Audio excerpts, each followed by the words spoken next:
So today I'm going back over to my grandma's house. We're going to pick her up and take her to my aunt's house because it's her birthday today, and as a family, we're having this surprise birthday party that we've all gotten together to do. So I think she's going to be really surprised.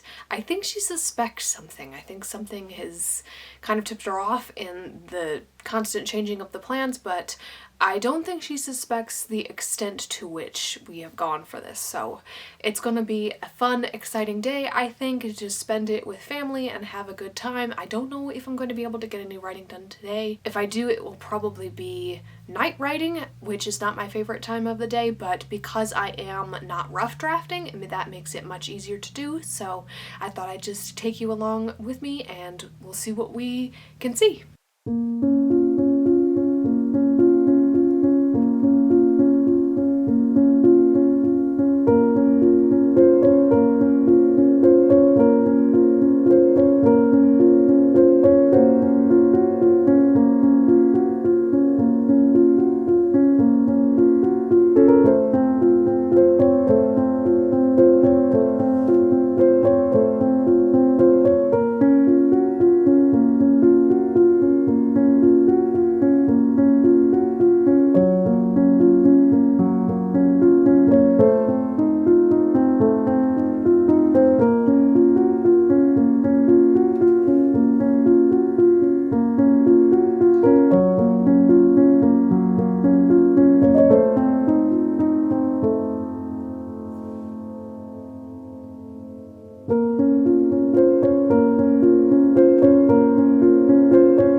Now that I've got anti-reflective coating on my glasses, I feel like I can sit in front of the window and you will not be able to not completely see my eyes now. Anyway, I think I talked about in my other vlog that I'm having a hard time adjusting to these glasses, and that's the reason why.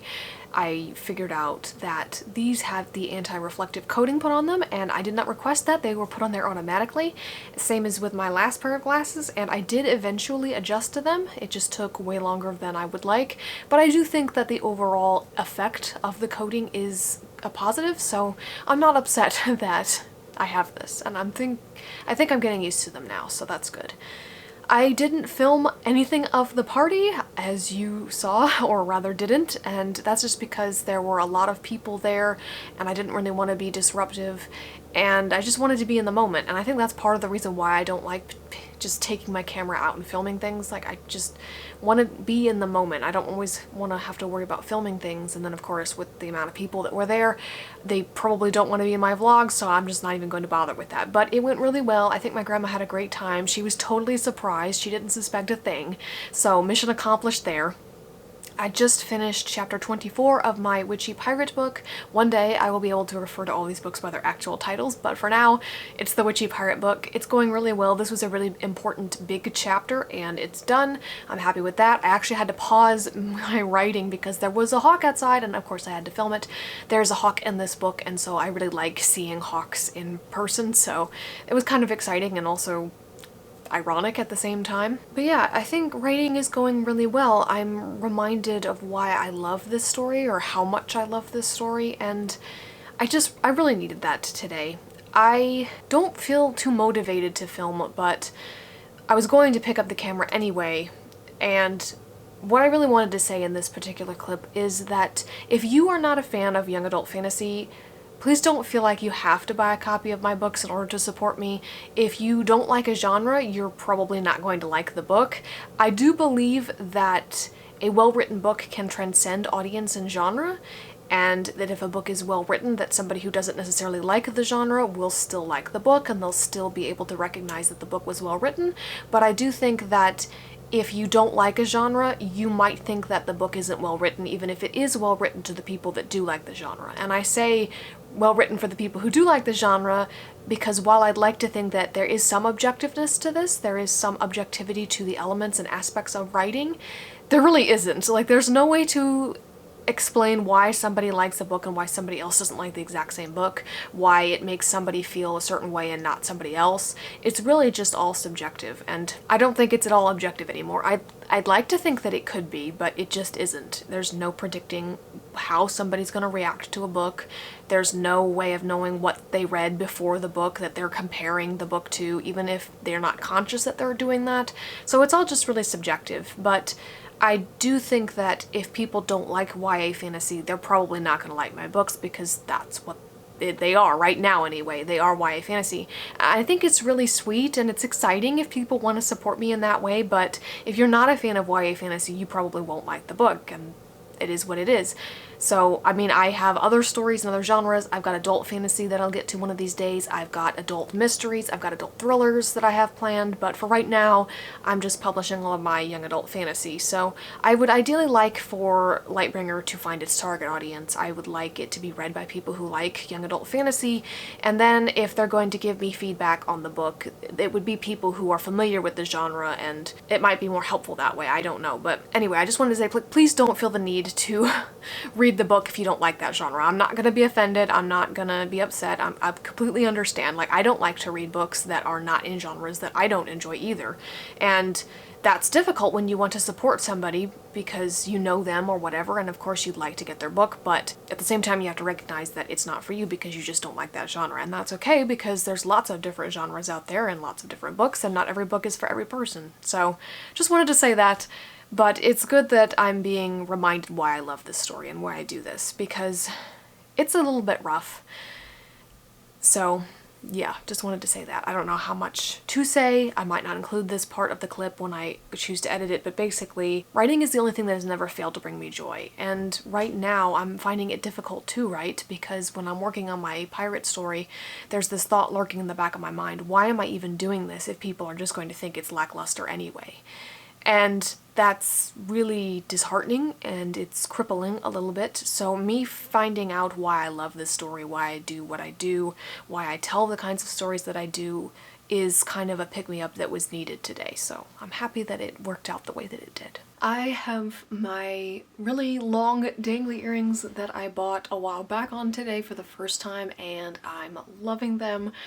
These don't actually pinch, despite the fact that these are clip-ons too. I had to convert these and I bought a different kind to make sure that these wouldn't fall off, because if I tried to use the small converters that I had, they probably would be pulled off my ear by the weight. But I got these converters, they're from Japan I think, and they're hinged so you can make them as tight as you want them to be or need them to be, and I'm surprised that they really don't hurt, so I'm really loving this. My plans for today after I eat lunch this afternoon is to get my writing done for the day.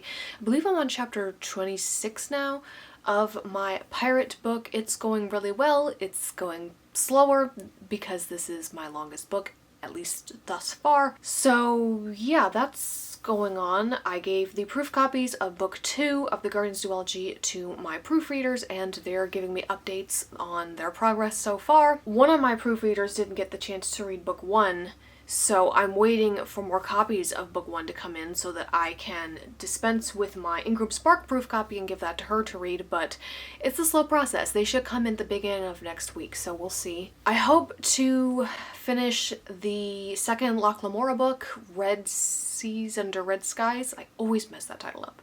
I'm hoping to finish it either today or tomorrow, and then I don't know what I'm going to read after that. I need to figure that out though, sooner rather than later. Everything that I wanted to check out from the library has already been checked out, so it's gonna be a while to wait for that. And then of course there are books that I could request to be brought in from other libraries, and I'm probably going to do that, but they have to be brought through the mail, and that can take who knows how long. So I'm gonna probably have to read one of my books that I have lying around that need to be read at some point. I'm kind of leaning toward the Bone Ships, which kind of fits into the whole sailing ship pirate theme, but it is an epic fantasy, which is not my favorite genre, although I'm not as opposed to reading epic fantasy as I used to be, but it is a bit thick, and since I'm sort of kind of still in a reading slump and trying to come out of it, I'm not exactly sure that this is the best book to choose. Obviously, if it's well written, then it's not a problem, but yeah, it's probably either going to be this or another book that's really thin and short, which is not really the genre I want to read right now, but just trying to read more books and get through those. So that's the plan for today. It's nothing special, but I think it's going to go well. Oh, another thing I wanted to mention was I have books that I want to buy and read. They're books that are continuations of series that I've already started. One is the third book in the Electra McDonald series by Ashley Weaver. I really liked her Amory Ames series. They're like cozy mysteries, so this one is set in World War II. I have the other two, and I'm looking forward to reading this one. That would be definitely a quick, nice little read. The other one is The Fourth Enemy. I believe it's the latest and probably the last book in the Daniel Pitt mystery series, which I also own all the rest of them, and I've read them because the author, Anne Perry, died recently, and I did not know that. She died, I think, shortly before this book published, or shortly after. I can't exactly remember, but that was quite sad. I have most of her other books. I've got the entire Charlotte and Thomas Pitt series, which I very much loved. I'm working on getting all of the William Monk series, which I'm still very much in the process of reading. I like to save those until I'm writing a historical mystery, just because it helps set the mood and all of that. So I haven't gotten that yet, but it's kind of sad knowing that that will be the last one of those. I didn't love the Daniel Pitt series as much as I loved the other two, but it's always sad when one of your favorite authors, one of your go-to authors, isn't going to be writing anymore. So, but it happens. And the other book that I was looking forward to get was Voices of the Dead, I believe it's called. It's the next book in the Raven, Fisher, and Simpson mysteries, which is set in Victorian Edinburgh, and I really, really love that series. So, of course, when I found out there was another one of those, I was really excited, and I thought I was going to be able to, throw it in the cart and get all of these books at once, but it says that it's not going to be released until the 20th, I believe, of this month of June, and I was like, okay, that's great. I can throw it into the cart when all of the books come out and go. Except that's the Kindle. The hardback doesn't come out until September, and I don't understand why that's the case, and I think that's really confusing. And I don't want to buy the Kindle version, even though I could then read it now. I want the hardcover so that it matches all the rest of them, and I'll just wait until then. So that was a bit of a bummer. But the reason I haven't bought any of these books yet is because, again, I wanted to put them all in the cart together. Obviously, I'm not going to wait all the way to September. I'll just buy that book separate. But the book that I was waiting on to add to the other ones was Unnatural Ends by Christopher Huang. I read his Death, A Gentleman's Murder, I believe it was called. That was his first book, and it was Edwardian, I believe. And I liked it, and this one, Unnatural Ends, I think is set in the 20s, so I was looking forward to reading that. I swear they have changed the publication date of this book. I don't know how many times, because I'm so confused. I think it was a case of what happened with Voices of the Dead. I think I got confused because the Kindle version comes out at a different date than the hardback or whatever. It's like, I'm just really confused, but it doesn't come out until the end of the month. So I'm gonna wait until the end of the month so that I can put all the books in the cart together and get them all at once for free shipping, because I want that free shipping, and I don't buy that many books anymore anyway. I just buy continuations of series that I've already started and I already enjoy. This Unnatural Ends book, I may not like it, so it's kind of the one that I'm least sure of, but I'll just wait until the end of the month then, because that's when it comes out. But needless to say, I'm a bit disappointed. And another thing was, I believe it was the next Ashley Weaver book, Playing It Safe, in the Electra McDonald series. When I was looking up that to put it in the cart, I believe the Kindle version, the ebook, is almost as expensive as a paperback copy of my book, Lightbringer. I'm like, why are these ebooks so expensive? I mean, I know why they're expensive. It's because both the author and the publisher get way much more money. They get a lot more royalties on ebooks because there's no printing cost. They don't have to physically print a book. So if they hike the price of the ebook way up, when somebody does buy it, they get a lot more money for it. But I just think that's crazy. I used to buy ebooks occasionally if I wasn't really sure whether I'd like a book or not, which, let's be honest, I'm never sure. Are you ever sure? But I used to buy ebooks just to take a chance on a book if I wouldn't otherwise commit to reading it, or if it wasn't available from the library, because the ebook was much cheaper. But now that's not the case at all. Now you have ebooks at the price of what paperbacks used to be in the store, and I just think that's crazy. It's ridiculous. And I'm not gonna buy the ebook. So that was just something I wanted to mention. I don't know what your thoughts are on the increasing prices of ebooks, but I think it's kind of crazy. And I'd like to know what you think about it in the comments down below if you have an opinion. I have seen some people talk about this, and I think it's definitely getting worse. So, not gonna buy a almost $14 ebook. Sorry.